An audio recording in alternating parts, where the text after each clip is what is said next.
सध्या ते जेलमध्ये आहेत गृहस्थ. पण राजकीय पाठबळ असल्यामुळे महादेवला न्याय मिळाला नाही.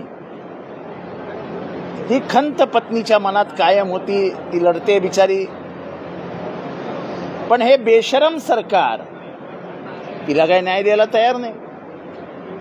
आणि अखेरीस आज तिने विष प्राशन केले.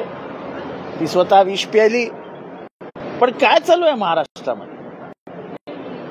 खून पडतायत, खुनी मोकाट फिरतायत. पुरावे असताना पोलीस मात्र खुन्यांना लपवतायत.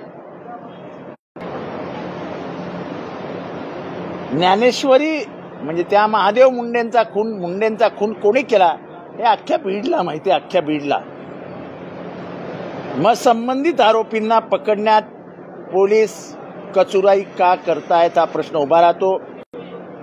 स्पष्ट भूमिका घ्यावीच लागेल. परंतु सातत्यानं अशी प्रकरणं जी आहेत ती बीडमध्येच का घडतात असा सवाल देखील आहे. संतोष देशमुख प्रकरण झालं. कारण का गेल्या अनेक वर्षात बघितलं की बीडमध्ये प्रशासनच नाही. बीडचं प्रशासन हे एका व्यक्तीभोवती केंद्रित झालं होतं आणि त्याचे परिणाम आणि अखेरीस त्याचा त्रास हा सर्वसामान्यांना होतो आणि तो आता दिसतो. परंतु महादेव मुंडे हे अचानक पद्धतीने गायब झालेले होते. नंतर त्यांना मारहाण करून त्यांचा शव. सगळ्यांना सगळं माहिती आहे खून कोणी केला, पैसे कोणी घेतले